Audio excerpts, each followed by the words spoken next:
for this opportunity to come and speak with you this afternoon. Now, I know you had the singular honor of hearing Sir Sidney Poitier on Friday. Yes, one of the greatest actors to grace stage, film, and television. He is an American icon, a personal hero of mine, and his presence at your conference speaks to the seriousness of the purpose of this weekend. For Sir Sidney is the very embodiment of excellence and elegance.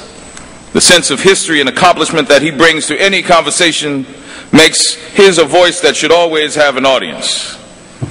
Speaking of which, you could have invited me to be a part of that audience, but no, I had to wait until the end, put him on Sunday. I'm not upset or anything like that, but I did notice that Sir Sidney spoke before lunch, not during lunch.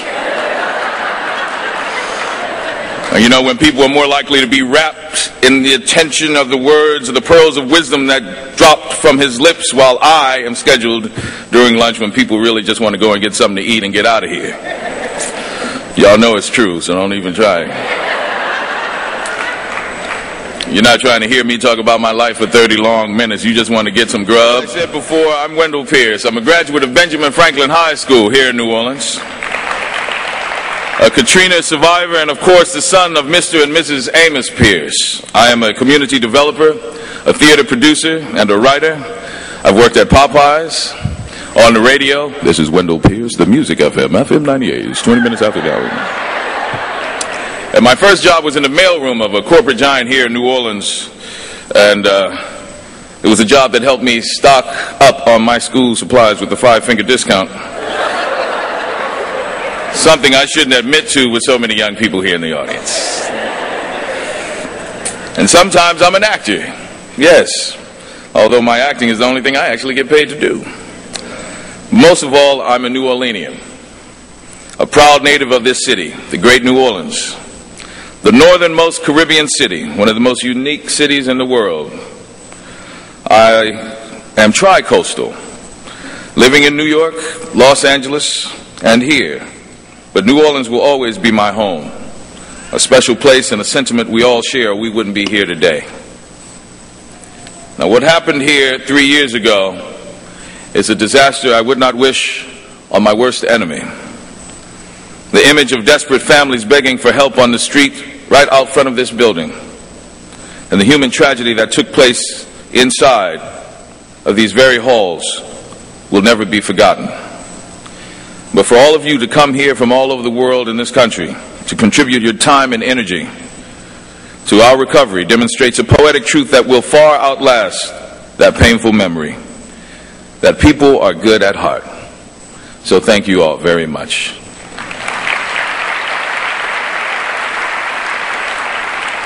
While many of you know who I am, I'm sure there are many of you who do not. As the saying goes, I am not a real policeman, but I played one on TV.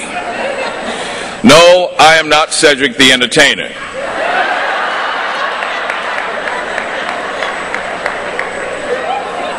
No. No, I am not the guy from K-ville. I was actually on a good TV show. Oh, don't worry about Anthony Anderson. Like he needs a job. I know him. He's a friend, and that sucker took my job on Law and Order anyway, so I don't care about Anthony Anderson. That's my boy, don't worry about it. But I recently played the role of the Baltimore police detective Bunk Moreland on the HBO series The Wire. And while my mother firmly believes that I was invited here because of my charm and good looks, I suspect it has more to do with the small bit of fame that I've achieved and the work I've been trying to do here in New Orleans after Katrina. And I realize that I'm the only thing between you and lunch and the close of this conference, so don't worry, I'll keep it short. Nevertheless, I've been asked to come here before you and share my perspective on several topics and then leave some time for us to engage one another if you're willing and still here. We are living in extraordinary times. You cannot say that enough. When pessimism of fear coexists with the optimism of hope, No matter which sentiment you are leaning towards, we all can agree that there has been a role to play in the ongoing work to reshape our nation. We have more work to be done in support of a new vision of an inclusive America, one that embraces all her children and treats them fairly and equitably. My own work here in New Orleans represents what I believe to be the responsibility of the Joshua generation, a call to action, a new pluralism of service. Our work seeks to build upon the advantages we have had during our lifetime. Now don't worry, I'm not trying to bring about world peace or reform the healthcare system all in one afternoon, or solve the current financial crisis. I've had hard enough times keeping a few coins in my own pocket, so. No, I'm like so many others, along with them, simply seeking to rebuild New Orleans block by block, neighborhood by neighborhood, and by doing so, we seek to rebuild and heal this nation. Not with a quick Band-Aid or salve, but in the bone-deep way, a way that means ushering in a new vision of not just seeing the world, but being in the world. Building community for life in today's world demands it. And New Orleans desperately needs community if we are to be successful in fully restoring our city. Partnerships between and among businesses and community-based organizations, nonprofits, civil agencies, and government agencies and entities are crucial to succeed in the work to redevelop New Orleans and this nation. I've tried to apply a belief in shared interest and shared responsibility to the work my colleagues and I have begun in attempting to redevelop Pontchartrain Park neighborhood here in New Orleans. What Baldwin Hills is to LA and what Sweet Auburn is to Atlanta, Pontchartrain Park is to New Orleans. It's the neighborhood I grew up in, and we feel a duty to restore it. This is not an approach many would have been able to or willing to take, but instead reflects an understanding we have because of previous generations' struggles. In a recent New Yorker article on Obama and the Joshua generation, our generation, none other than the Reverend Al Sharpton described the generational difference this way. Imagine the bouffant. He said, speaking of Obama, he had a primary understanding of peoples that we may not have had. He could meet with me and then with a representative from Kansas and understand the nuances as well as the content of both of our conversations.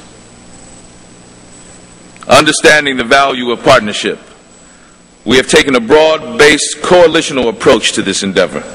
We have been very purposeful in seeking to build consensus among our various partners and to share our vision of what this community and indeed New Orleans can look like in the future.